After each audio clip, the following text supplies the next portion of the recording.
झारखंड मुक्ति मोर्चा के केंद्र महासचिव सह प्रवक्ता सुप्रियो भट्टाचार्य ने आज प्रेस कॉन्फ्रेंस कर केंद्र सरकार और चुनाव आयोग पर बड़ा हमला बोला है।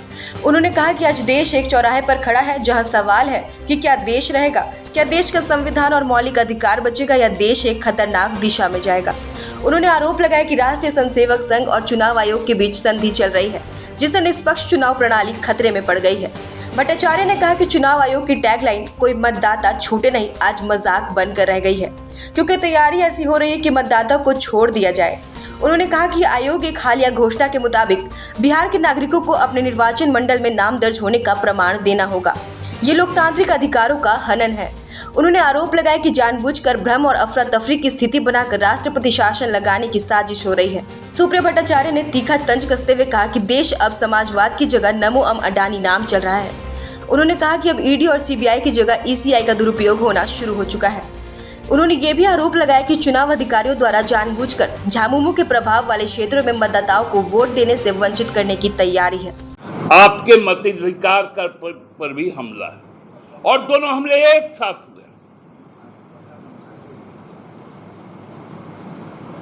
ये गंभीर विषय, क्योंकि जब मामला आया महाराष्ट्र चुनाव का, दिल्ली चुनाव का, उस समय खेल हुआ कि वोटर बढ़ा दिए गए जीतने के लिए। जैसे वो चोरी पकड़ी गई, अब आया कि वोटर कम कर दो जीतने के लिए।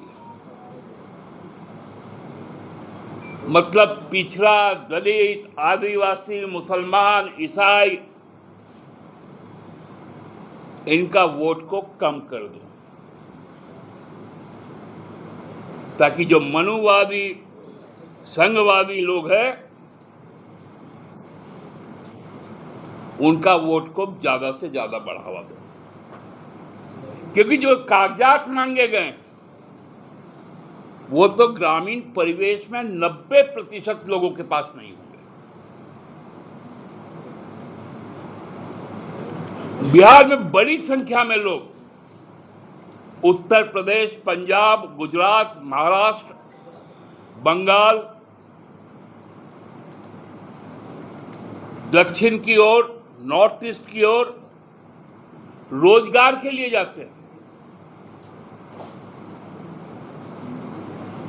कोई लोग तो अपने केवल चुनाव के समय घर आते हैं।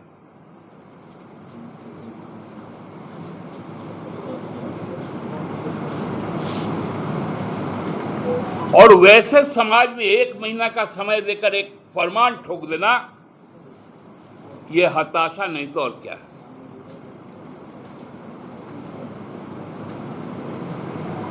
पूरी तरह से व्यवस्था को पंगु बना देना है, देश को संविधान से अलग कर देना है।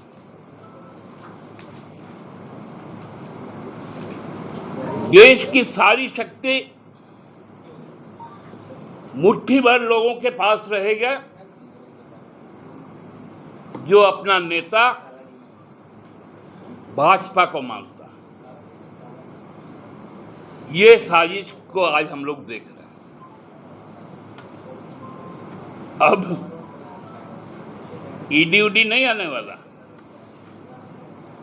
अब ईसी आ रहा है।